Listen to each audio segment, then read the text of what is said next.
Today I would like to share about our experience of growing tomatoes inside of our syntropic system.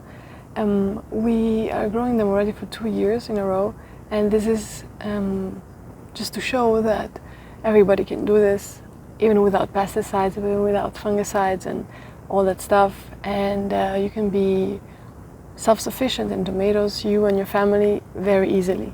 We planted around 100 plants, and not all of them are super productive, but still we're getting a lot of production, and even to share with friends, with neighbors, even to conserve. It's amazing, and it's not as hard as impossible as it seems to grow tomatoes naturally without anything. We started them in March 10th inside of the house in a little tray all together, a couple hundreds of little seeds, and then I transplanted them in small pots, and then later on in bigger pots, like 7-centimeter pots, until time arrived to plant them outside in May, when it was still a bit fresh. And I did a mistake not a mistake, but I tried both, planting very deeply and not so deeply. And the very deeply one, actually they had more stunted growth because the soil was quite fresh yet still, and they're not growing. They were just yellow, and it was cold, and they were just like waiting for better times. And now they picked up. So the ones actually that I planted on the surface, they grew much better. We planted in 2 different beds, one with digging and one with no digging. And in general, the one with no dig, maybe because it also has more compost, because it's like 20 centimeters of pure compost on top.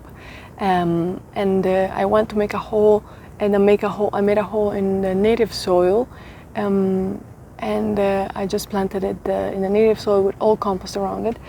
Those seem to have more vigorous, more dark green growth, and in general they seem really happy. But in general, there's not a big difference. But yeah, it seems that not disturbing the soil has a bit better results. I planted seeds saved from Romania from last year. That was my first year growing tomatoes. I planted some seeds that I also bought, I received as a gift, and I'm trying a bit, to experiment. But I can see that many varieties are not as productive. So if you really want to have a good production, you should really keep your own seeds and know what you're planting, and maybe plant a lot of one variety that is really vigorous and has a lot of production. We have a bit different challenges. I didn't spray with anything, so when some of the plants get sick, I really didn't do anything. They get sick with like this one, like I took already all that down, the leaves, the stem becomes brown, and the leaf starts to turn brown, and yes, I could tell you what the disease it is, but it's really not so important, because it's gonna get better with soil ameliorating and getting better, and I don't really care so much of finding a solution right now, because I know it's gonna self-regulate in time as the succession goes on, as the soil gets better, and the life in the soil comes back. So I just let them go. I just don't take seeds from those plants, and I don't propagate those seeds, so that we don't have a genetic that it's probably a bit weaker and not so productive in the end, because they stop producing. But not all of them. They also, if you let them go. Also last year in Romania, it was terrible with all the rains. I just aerated them, and then I let them go, and they kept on growing like very beautiful green growth again after the disease one. So don't give up, and So another challenge is the sting bugs, the green sting bugs that come and suck the sap, and they reproduce quite fast. I had really huge problems in Romania. Because the problem is that after they suck the sap, tomato is quite unedible. It becomes hard, and it stops maturing. What I do, because I don't want to spray with anything, is just go around and take all the seeds that I see, all the eggs. Jimmy calls them seeds. I just look under the leaves, and it's a bit of a work to just you know, I'm here contemplating and observing the leaves, and when I see something different in color, I check, and usually there are eggs all together, and I just take those and throw them away somewhere else, or I just squish the little stink bugs on the spot, because I just don't want them to reproduce, because they're really quite, they get so many. So here we have a beautiful variety that it's called Piennolo del Vesuvio, and it's amazing to conserve it. I've read online that you conserve it 4 months or even more. In south of Italy, they take just the whole thing here, and then they make like a bowl out of many of them, and then they hang it in a cool, dry place. And like this, it keeps all winter long, because it has a really hard skin. So it's also very good for conserves and to making the tomato sauce. And the plant it's really high. It's like 2.50 meters or even more. It grows really like not so much biomass. So actually, I could have put one in the middle as well. Here is the dig bed that we weeded and that we uncompacted. And many plants, you can see they are getting a bit sick, or they already get sick. But I don't really care so much, because they keep on producing. And if they're just not strong, I'm not gonna keep the seeds from. But some of them are still okay. And so yeah, it's a very tall plant. On this side, we have what it looks like, Oxheart with like pinkish skin. This is a seed from Romania.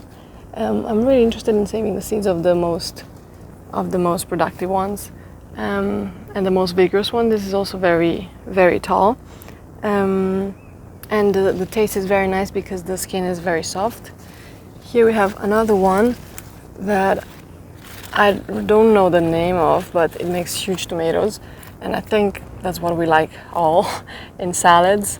I like this plant because it's really healthy. Like, I'm not really taking so many leaves down because I don't want them. I want them to protect the tomatoes from the sun. We had quite some sunflowers in these beds, if you remember. We've been chopping some down, and chopping especially the flowers down. But they did an amazing job, and some people are afraid that for the allopathic effects of the sunflowers, nothing else grows.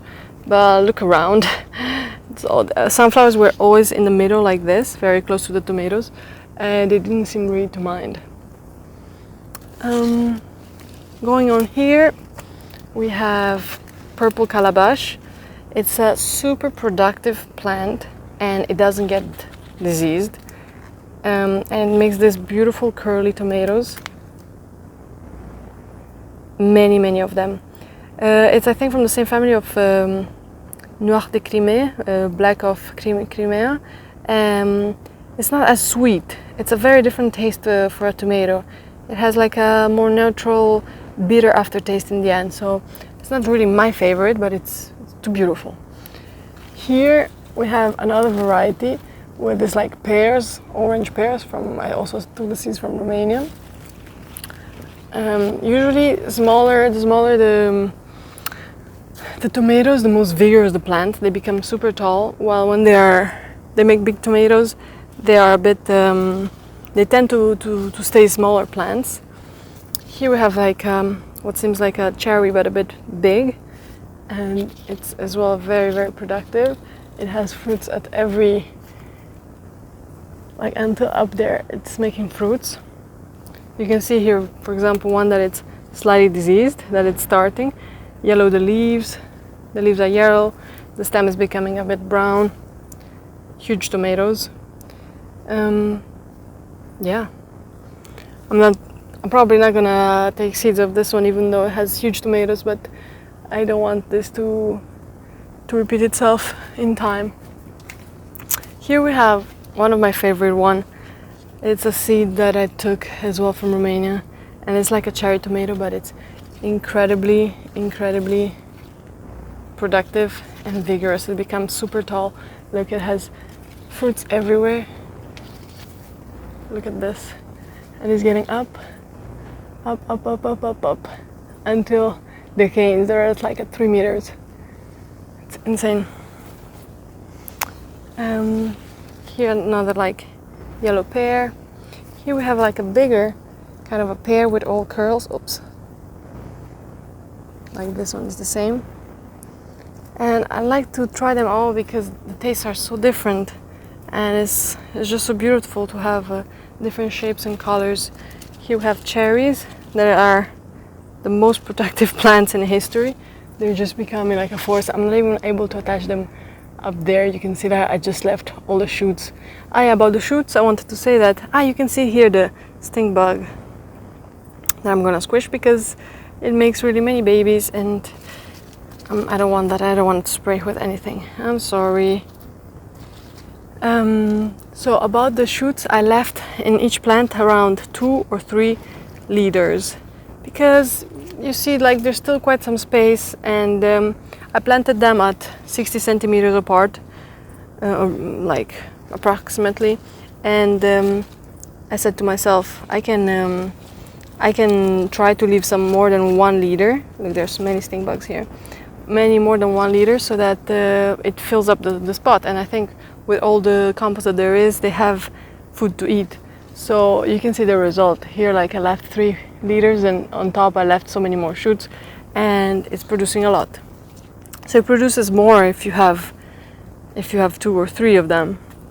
For example, the purple calabash here, it has 2, and then it goes up, and then there's more up. Here I had onions in between that are finishing from seed. Here, let me just go here. Here there's a very cool variety. It's like a cherry that it's slightly black. And the fruits are just amazing. It's like green, a bit brownish, and it's very, very good tasting. Here we have more of this. Here we have the beloved ananas. I'm gonna have to harvest because it's really super ripe. One of my favorite tomatoes, the sweetest tomatoes that exists, and it's really fruity and really like pineapple-y. And you can see the plant is much less vigorous. Grew until here, and it's still growing. And it tends to have this. It has this tendency, like the plants are not so big. You can see here the diseased ones, where they're just like weird colors and a bit burnt. And I already took like 1 out here. This is one of my favorite ones as well. But in this soil, it's also from Romania. In this soil, it doesn't seem to be really happy, and many of them are a bit diseased. But new shoots are coming up that are completely green, so I have hope. And they're the sweetest one. They're like candies and super crunchy, and the skin is not too hard, and it's very sweet. And it makes like many little tomatoes at once. Look at this. Have you ever seen something like that? It's so cool. I put basil at each plant, and flowers as well. This one, it's also amazing. It looks like from the supermarket. Cherries, and look at the plant. I left 3-4 shoots, leaders, and it's going until there. And it's not that it's not having fruits. It's like having fruits at every centimeter on the stem. They're all hidden up here. So we're growing this cherry tomato on sunflower used as a pole directly. We chopped the head off because it was also heavy. It was getting to seeding, so senescent. And here we have all the cherry tomatoes growing on the pole. I find it quite cool. And this one as well. This is beautiful one as well. I love the medium-sized one, not too big, not too small, and also very productive. You can see some plants are sick and some plants, they don't care. There are diseased plants in both beds, so I cannot show you which one is which. I cannot show you this bed is better. This usually is like really do with what you can and with what you have. But adding organic matter is always the best. Here, for example, we added quite some wood chips, and under there is the compost, and then there's the native soil of loam sand that it's around here. Planted here flowers, basil. I'm planting some cucumber. This one, it's also very productive. This is what we want. For sure, these seeds I'm gonna save, and I'm gonna propagate for next year. You know, when you want a lot of production, you have to be sure about your plants. And here's the area where they had really stunted growth, where I put them quite deep, and when it was quite cold. And you can see the growth, it just reaches my height, and there's not so much fruit. So we're always learning, but if we wouldn't have tried, we wouldn't have really discovered all this. There's also an Italian variety, Monte Calabro. So yeah, really just try and have fun and feed yourself at the same time. Here are the sunflowers that are making quite some shade. These are the multi-stems.